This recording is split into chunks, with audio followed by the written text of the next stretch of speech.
I hope you all are fine. Yesterday I had made part 1 of this video in which we had discussed 50 questions regarding OOPS, and today I'm going to complete this video. जो remaining questions रह गए हैं इसके वो आज हम complete कर लेंगे and I hope you are going to like these. तो हमारा जो next question है that is within a switch statement continue can be used but break cannot be used. Continue cannot be used but break can be used. Both break and continue can be used. Neither continue nor break can be used. तो देखो जब आप एक switch statement को use करते हो ना तो आप कॉन्टिन्यू को यूज़ नहीं कर सकते हो लेकिन ब्रेक को कर सकते हो. ब्रेक हम क्यों करते हैं? रीज़न इज़ क्योंकि जब हमारी स्विच के अंदर क्या होता है हम एक ब्रैकेट के अंदर एक पैरामीटर देते हैं जिस वैल्यू को हमने चेक करना होता है और उसके बाद हम हर एक केस में उसकी रिगार्डिंग कुछ वैल्यूज़ डाल देते हैं और जो हमने पैरामीटर प्रोवाइड किया होता है इस स्विच स्टेटमेंट के अंदर तो वो उसे चेक करता रहता है. जो भी केस आपका मैच होगा आपको बस उसी से आउटपुट चाहिए. रिमेनिंग केसेस तो ऑब्वियसली आपने इग्नोर करनी है ना. अगर आप ब्रेक को यूज़ नहीं करोगे तो it is not going to ignore. जहाँ पे उसको अपना पहला आउटपुट मिलेगा, पहली जहाँ पे कंडीशन ट्रू हो जाएगी उसके बाद जितने भी केसेस होंगे वो उन सबको प्रिंट करा देगा if you are not using break. Break से बेसिकली ये होगा कि जब आपका आउटपुट मिल गया, जब आपका केस मैच हो गया है तो भाई आगे वाले किसी भी केस को आपको मैच करने की नीड नहीं है बिकॉज आपका आंसर मिल चुका है. ठीक है. लेकिन कॉन्टिन्यू स्टेटमेंट आप लूप्स के अंदर यूज़ करते हैं. कॉन्टिन्यू का मतलब होता है कि आप वहीं पे उसी पर्टिकुलर इटरेशन पे जहाँ पे कॉन्टिन्यू आता है वहीं पे स्टॉप हो जाएगा और फिर दोबारा से आपका लूप जो है वो रन होगा.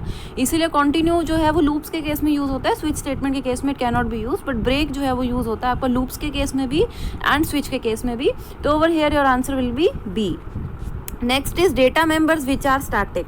डेटा मेंबर्स जो आपके स्टैटिक होते हैं can not be assigned a value, can only be used in static functions, can not be defined in a union, can be access outside the class. देखो जो स्टैटिक डेटा मेंबर्स होते हैं ना उनको सिर्फ और सिर्फ स्टैटिक जो फंक्शंस होते हैं स्टैटिक मेंबर फंक्शंस वो ही उनको असेस कर सकते हैं या यूज़ कर सकते हैं. तो इसलिए आपका आंसर जो रहेगा दैट विल बी बी.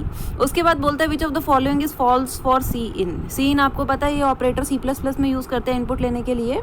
तो इसमें वो पूछ रहा है इसमें फॉल्स क्या है सी इनके लिए. It represent standard input. ये तो ट्रू है, इनपुट के लिए ही तो है. It is an object of ifstream. इस स्ट्रीम के लिए है, ट्रू है. It is a class of which stream is an object and using C in the data can be read from users terminal. तो D भी आपका true है. तो जो आपका आंसर रॉन्ग है that is C. It is a class of which stream is an object. ऐसा नहीं है, ये पहली बात तो क्लास है ही नहीं. ठीक है, it is not a class. ये आपका क्या है, ये आपका इनपुट के लिए हमारा एक फंक्शन है बेसिकली. ठीक है, it is not a class. तो नेक्स्ट आपका है 54th. It is possible to declare as a friend a member function, a global function, a class या ऑल ऑफ दीज. तो देखो अगर आपको फ्रेंड बनाना है तो आप एक फंक्शन को फ्रेंड बना सकते हो. ठीक है, आप एक ग्लोबल फंक्शन को भी फ्रेंड बना सकते. Doesn't matter. The point is कि आप किसी भी फंक्शन को चाहे वो ग्लोबल हो चाहे वो लोकल हो that can be made as a friend. आपका फिर क्लास आती है, क्लास को भी आप फ्रेंड बना सकते हो. तो that's why your answer will be D all of these.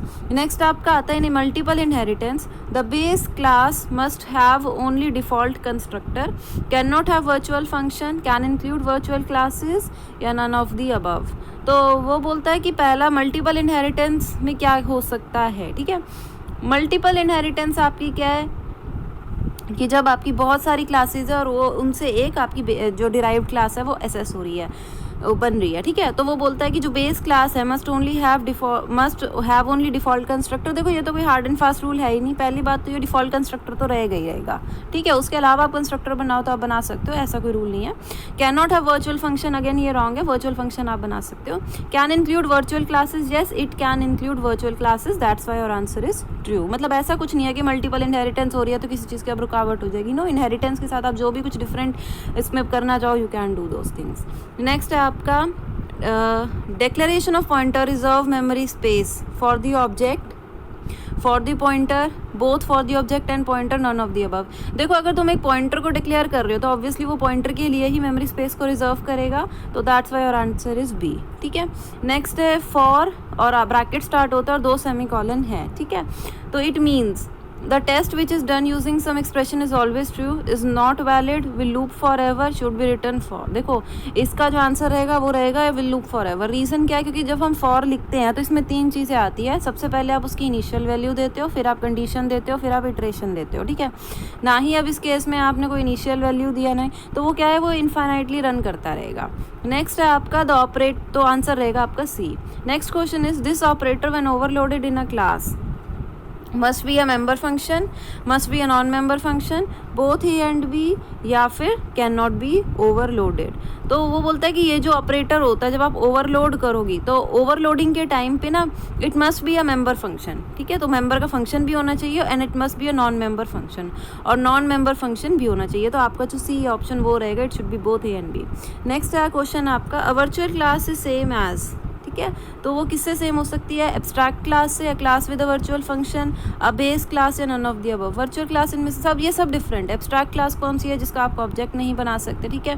Virtual function क्यों बनाते हैं हम, रन टाइम डायनेमिक बाइंडिंग, यानी रन टाइम पर अगर हमें बाइंडिंग करनी है। बेस क्लास है जिसके अंदर आपका जो इनहेरिट होती है, ठीक है, जिसको इनहेरिट करके आप एक नई क्लास बनाते हो। तो इसका आंसर है नन ऑफ द अबव, इनमें से कोई भी सेम नहीं है। नेक्स्ट है identify the operator that is not used with pointer. देखो पहला, दूसरा और तीसरा तीनों ही आपके पॉइंटर्स के साथ यूज़ होते हैं। पहले वाला जब आप स्ट्रक्चर से आप किसी डेटा मेंबर को रेफर करना चाहते हो, दूसरा आपका एड्रेस ऑपरेटर है, तीसरा आपका वैल्यू ऑपरेटर है, जो चौथा है ये आपका जब आप इनपुट लेना चाहते हो, सी इन के साथ ये ऑपरेटर यूज़ होता है। तो वो ऑपरेटर पॉइंटर्स के साथ आपका यूज़ नहीं हो सकता, that's your answer is D.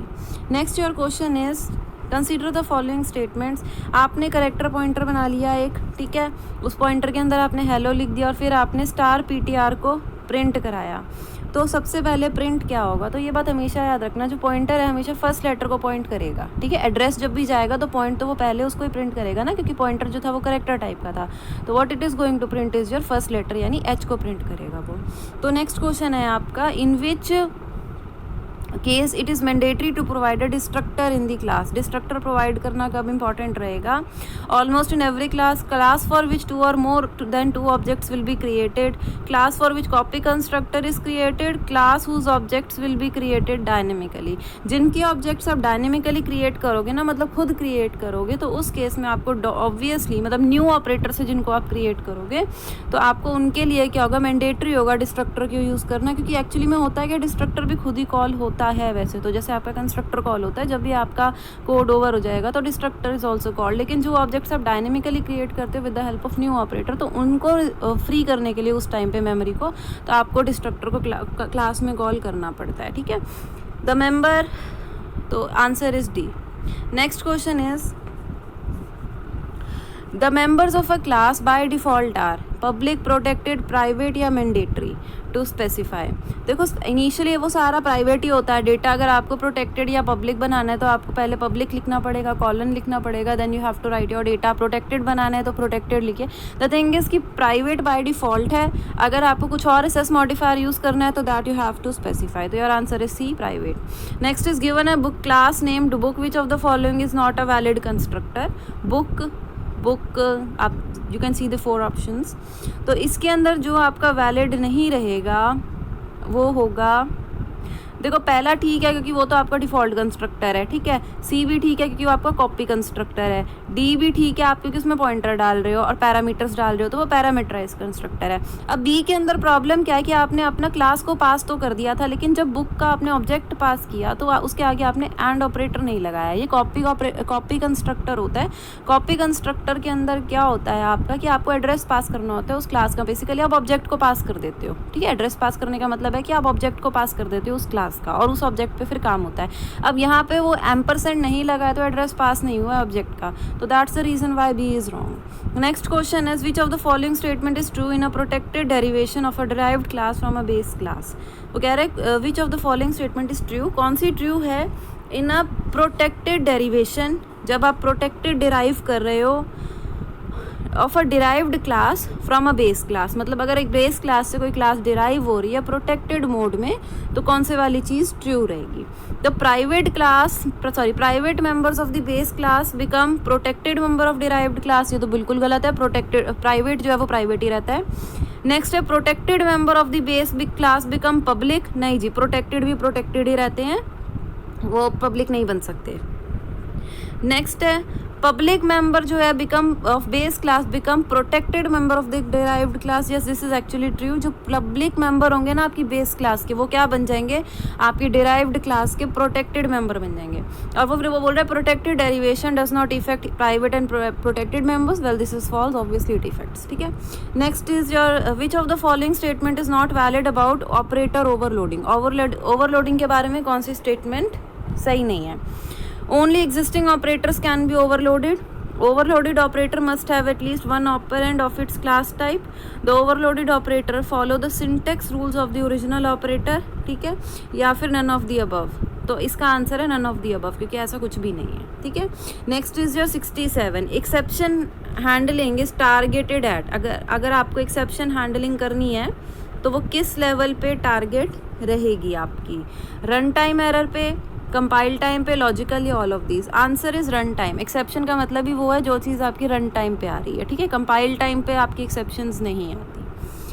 तो next question is a pointer to the base class can hold address of only base class object, only derived class object, base class object as well as derived class object, या फिर none of the above. तो pointer to base class, अगर एक base class पे pointer लगा हुआ है तो वो किसका एड्रेस होल्ड करेगा?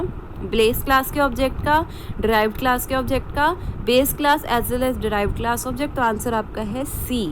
जो आपका, अगर आपने कोई बेस क्लास का पॉइंटर बनाओगे तो वो दोनों को होल्ड करेगा. अगर तुम डिराइव्ड क्लास का बनाओगे तो वो सिर्फ डिराइव्ड क्लास के पॉइंटर को ही होल्ड करेगा. Next question is function templates can accept any type of parameter, only one parameter, only parameter of the basic type, या only parameter of the derived type. तो जो आपके टेम्पलेट्स होते हैं ना फंक्शन के, वो क्या एक्सेप्ट करते हैं? Only parameter of basic type. Basic type के ही पैरामीटर्स को वो एसेस कर सकते हैं. ठीक है, एक्सेप्ट कर सकते हैं. तो answer will be C. Next question is how many constructors can a class have? 0 1 2 यानी नंबर. तो आप कितने भी कंस्ट्रक्टर बना सकते हो, ऐसा कोई रूल नहीं है. ठीक है, बट डिस्ट्रक्टर एक ही होगा. Next is your 71. तो the new operator returns a pointer to the variable, creates a new variable called new, obtains memory for a new variable, tell us how much memory is available. तो इसका answer आपका है सी, obtains memory. मैंने आपको पहले भी बताया था जो न्यू ऑपरेटर होता है वो मेमोरी एलोकेशन का काम करता है किसी भी ऑब्जेक्ट या वेरिएबल के लिए. तो it obtains memory for a new variable. Next question है an array element is assessed using FIFO approach, index number, operator या member name. तो देखो जो एरे एलिमेंट है वो इंडेक्स नंबर, आपको पता है ना, ब्रैकेट में हम इंडेक्सिंग कर देते हैं. C++ में 0 से इंडेक्सिंग स्टार्ट होती है. प्रीवियस जो कल की वीडियो थी उसमें हमने क्वेश्चन किया भी था, और उस इंडेक्सिंग की हेल्प से हम डेटा को एसेस कर सकते हैं. तो नेक्स्ट क्वेश्चन है a pure virtual function is a virtual function that has no body, returns nothing, is used in base class both A and C. तो देखो अगर प्योर वर्चुअल फंक्शन है तो वो ऐसा वर्चुअल फंक्शन है जिसकी कोई बॉडी नहीं होगी और वो बेस क्लास में यूज़ होगा. बाद में आप उसको डिराइव्ड क्लास में यूज़ कर सकते हैं and you can actually right its body. तो वो जो ऐसा टाइप का फंक्शन होता है उसका प्योर वर्चुअल फंक्शन बोलते हैं. तो answer will be D, both A and C. Next question is the class defined within another class is nested class, inheritance, containership या एनकैप्सुलेशन. अगर एक चीज़ के अंदर दूसरी चीज़ होती है ना, वो कुछ भी हो, तो उसके आगे नेस्टेड वर्ड लग जाता है. तो अगर नेस्ट क्लास के अंदर क्लास है तो नेस्टेड क्लास, लूप के अंदर लूप है तो नेस्टेड लूप. ठीक है, तो यार आंसर विल बी ए. अब जो 75 to 89 क्वेश्चंस है, they are true false type questions. So each of the following questions has two options A and B. You have to study the questions carefully and mark A if the given statement is true and mark B if the given statement is false. ठीक है, तो 75 to 89 question हमारे true false type रहेंगे. पहला question अब 75 में ये है when a class is inherited from one base class और super class it is known as multiple inheritance. तो obviously it is false. Multiple के अंदर तो पहले ही मल्टी मीन्स मैनी, तो आपको पता चल ही रहा है कि जो बहुत सारी क्लासेस से आपकी डिराइव हो रही है, बहुत सारी बेस क्लास से एक डिराइव क्लास आ रही है, that is your multiple inheritance. Next is your when one class is inherited from two और more than two base classes such is known as multiple inheritance. बिल्कुल ट्रू. अभी मैंने यही बोला है ना, जब बहुत सारी बेस क्लासेस है और एक डिराइव्ड क्लास है वो आपकी मल्टीपल इनहेरिटेंस है.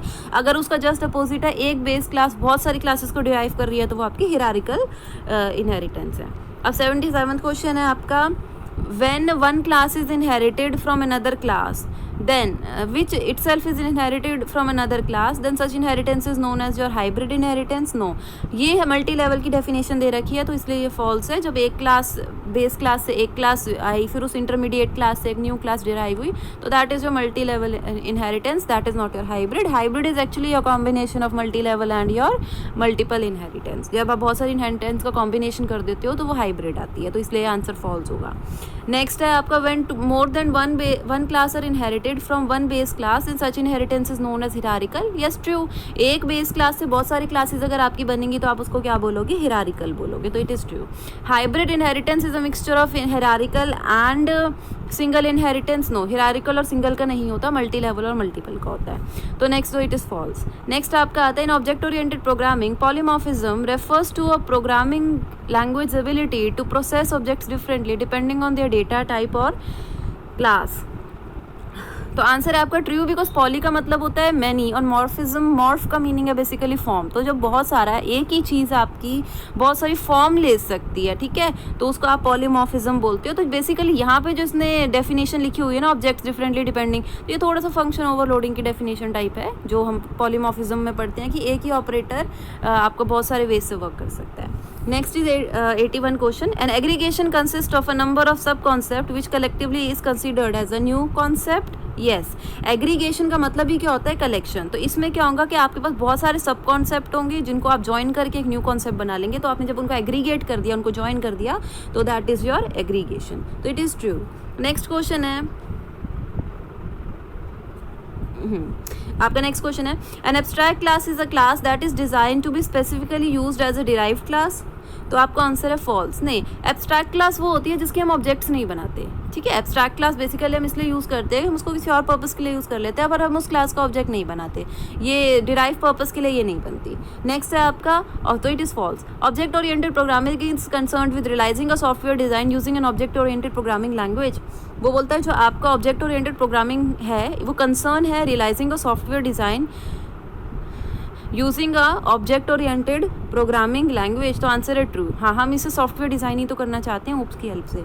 नेक्स्ट क्वेश्चन है the Meta data encoding and transmission standard was developed to fill the need for a standard data structure for describing complex digital library objects. Yes, तो जो आपका जो mats बना था इसका काम यही था कि आपके जो स्टैंडर्ड डेटा स्ट्रक्चर है, ठीक है, उनसे उनको डिस्क्राइब कर सकें. नेक्स्ट है constant can be passed as a function as an argument to a function. तो इसका आंसर है ट्रू. आप किसी भी फंक्शन में कांस्टेंट वैल्यू को पास कर सकते हो, जैसे वेरिएबल्स को पास कर सकते हो, किसी ऑब्जेक्ट को पास कर सकते हो, आप कांस्टेंट को भी पास कर सकते हो. नेक्स्ट है objects are the foundation of object oriented programming. Answer is true. Next है आपका real world objects have two characteristics, they all have state and behaviour. Again true. हम जो क्वेश्चन पहले भी कर चुके हैं, यानी डेटा और फंक्शन, उनका स्टेट होगा और बिहेवियर होगा, ठीक है. नेक्स्ट क्वेश्चन है ABS X will produce a value 10 if X equal to 9.7. देखो ये ना आपको जो ABS होता है ना, ये आपको एब्सोल्यूट वैल्यू देता है. एब्सोल्यूट वैल्यू होती है पॉजिटिव या नेगेटिव. मतलब अगर आपने इसके अंदर -9.7 डाला होता तो इसने आपको 9.7 दे दिया होता, पॉजिटिव आंसर दिया होता. ये राउंड का फंक्शन है, जो ये कर रहा है ना 9.7 से आपको 10 दे रहा है, तो ये ABS फंक्शन नहीं लगेगा, यहाँ पे आपका राउंड फंक्शन लगेगा, ठीक है. और अगर ABS को करना है तो नेगेटिव वैल्यू को पॉजिटिव कर देगा, और पॉजिटिव है तो it will remain positive. That's why your answer is false. Next is a copy constructor takes no arguments. Answer is again false. हम पीछे देख चुके हैं कॉपी कंस्ट्रक्टर में आपको क्लास का ऑब्जेक्ट पास करना पड़ता है, वो भी उसके एड्रेस के साथ, ठीक है. तो बिल्कुल आपका जो कॉपी कंस्ट्रक्टर होता है वो लेता है आर्ग्यूमेंट्स. तो इट इज़ फॉल्स.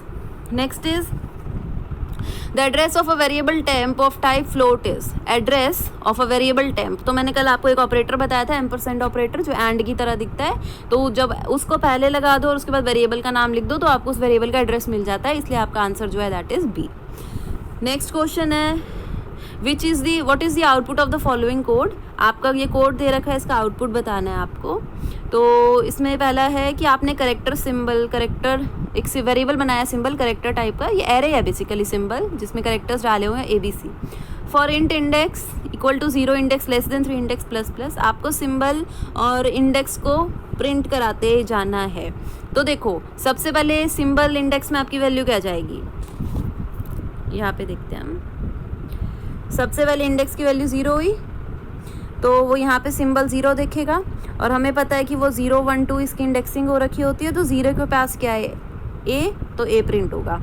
फिर इटरेशन होगी, इटरेशन के बाद इंडेक्स की वैल्यू 1 हो जाएगी, अब 1 पे क्या है B, तो B प्रिंट होगा. फिर इसकी इटरेशन होगी, वैल्यू हो जाएगी 2, 2 पे क्या है C, तो C प्रिंट होगा. फिर इसकी वैल्यू होगी 3, अब वो जब 3 देखेगा तो 3 तो यहाँ है ही नहीं, तो वो लूप स्टॉप हो जाएगा रन करना, क्योंकि कंडीशन आपकी फॉल्स हो जाएगी.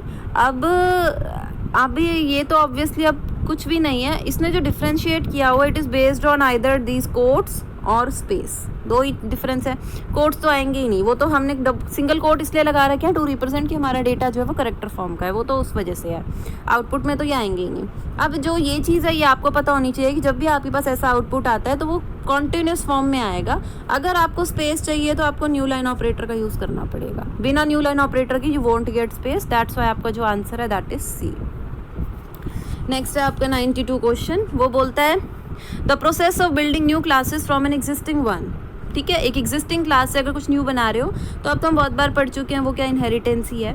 नेक्स्ट है 93 question. In a class C, if a class C is derived from a class B which is derived from a class A all through public inheritance, then a class C member can access, मतलब A से B derive हुई, B से C derive हुई and all are in public mode. तो अब जो आपका सी member function है वो क्या क्या असेस कर सकता है? Protected and public data only in C and B, protected and public data only in C, private data in A and B, protected data in A and B। देखो हमें best possible solution लेना होता है। C जो है ना, क्योंकि public inheritance है तो वो कहाँ तक पहुँच सकता है? वो उनके प्रोटेक्टेड डेटा तक जा सकता है, A और B दोनों के, क्योंकि हमें क्या देखना है? प्राइवेट। देखो पब्लिक तो सारा एसेस हो ही सकता है, तो पब्लिक की तो कोई टेंशन है ही नहीं। अब हमें देखना है प्राइवेट का, ठीक है, या प्रोटेक्टेड का। तो प्राइवेट डेटा तो आपको इनहेरिट होगा ही नहीं। अब फिर आता है प्रोटेक्टेड। अब क्योंकि पब्लिक इनहेरिटेंस है तो प्रोटेक्टेड डेटा जो होगा आपकी ए और बी क्लासेस का वो भी एसेस कर सकता है, तो इसलिए आपका आंसर जो रहेगा that will be D. Next question, if the variable count exceeds 100 a single statement that prints too many is, मतलब वो ये बोलता है कि अगर 100 से ज़्यादा हो जाए ना काउंट तो आपका टू मैनी प्रिंट हो जाए, तो आपका आंसर क्या रहेगा? तो पहला बोलते हैं if count is less than 100, wrong है, हमारी कंडीशन ही गलत है। एक्सीड का मतलब ग्रेटर देन होता है, इसलिए बी भी गलत, नहीं बी में देखते हैं इफ काउंट ग्रेटर देन 100 तो सी आउट। अब सी आउट का इसने जो ऑपरेटर लगा रखा है वो गलत है। अब थर्ड में चलते हैं, if count greater than 100 then cout, और उसके बाद आपका एक्सट्रैक्शन ऑपरेटर बिल्कुल ठीक है, इसलिए आपका आंसर क्या रहेगा? सी। नेक्स्ट क्वेश्चन है, usually a pure function has complete body will never be called, will be called only to delete an object, is defined only in derived class. तो मैंने आपको पहले भी बताया था जो प्योर वर्चुअल फंक्शन है वो आपका हमेशा डिराइव्ड क्लास में ही डिफाइन होता है। उसके बाद है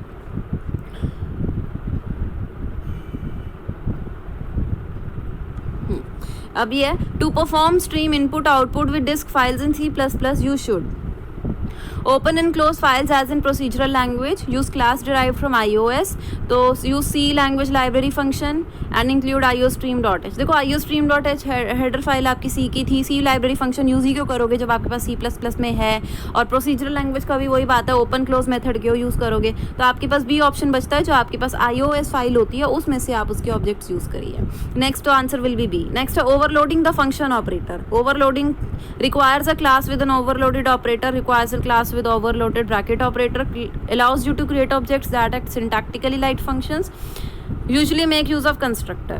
तो ओवरलोडिंग जब भी आप करोगे तो आपके पास एक ओवरलोडेड ऑपरेटर होना चाहिए, बस इतनी सी कंडीशन होती है, तो your answer will B A. Next question, in C++ the range of signed integer type variable is, तो ये हम आई थिंक क्वेश्चन पहले भी पढ़ चुके हैं और इसका आंसर है -2^15 to 2^15 -1। नेक्स्ट क्वेश्चन बी ऑप्शन है। नेक्स्ट है mechanism of deriving a class from another derived class is known as, तो ये हम बहुत बार पढ़ चुके हैं। अगर एक डिराइव्ड क्लास से फिर से आप किसी को डिराइव कर रहे हो तो वो मल्टी लेवल है, तो आंसर इज सी। नेक्स्ट है run time polymorphism is achieved by, ये भी हम बहुत बार पढ़ चुके हैं। रन टाइम पॉलीमॉर्फिज्म कौन देगा हमें? Virtual function. नेक्स्ट है आपका function call mechanism that passes arguments to a function by passing a copy to the values of arguments. तो जब आप कॉपी को पास करते हो तो वो कॉल बाय वैल्यू होता है, अगर आप एड्रेस को पास करोगे तो वो कॉल बाय रेफरेंस होगा। Next variable defined with in a block is visible, आपने जो ब्लॉक में करा है तो वो उसका क्या सीन रहेगा आपका? हमने ये क्वेश्चन भी कल किया था, from the point of definition onward in the block, जहाँ पे सी ऑप्शन है इसका, जहाँ से उसकी डेफिनेशन स्टार्ट होगी वहीं से। नेक्स्ट क्वेश्चन है the break statement causes an exit, तो ये है inner most loop only, from inner में switch, all loops and switches, from inner most loop और स्विच, तो स्विच से एग्जिट कर जाता है या फिर इनर मोस्ट लूप से। नेक्स्ट क्वेश्चन है which of the following can not be legitimately pass to a function, तो आप किसको पास नहीं कर सकते? एक हेडर फाइल को, which is your D. A property which is not true for classes is that they, तो क्लासेस के लिए कौन सी प्रॉपर्टी ट्रू नहीं है? Are removed from memory when not in use, permit data to be hidden from other classes, bring together all aspects of an entity in one place, can closely model objects in real time. तो इसका option क्या रहेगा आपका? C. Bring together all aspects of an entity in one place, सारी places पे नहीं लाते हैं। नेक्स्ट क्वेश्चन है, you can read input that consist of multiple line of text using the normal cout combination cin dot get function with one argument cin dot get with two argument या फिर 3 argument। तो इसका option रहेगा आपका सी, cin dot get with 2 arguments। तो class, these were the questions that I wanted to discuss with you regarding OOPS. I hope you have liked this video. If you have liked, then kindly subscribe my channel and share it with your friends. Thank you. Have a nice day.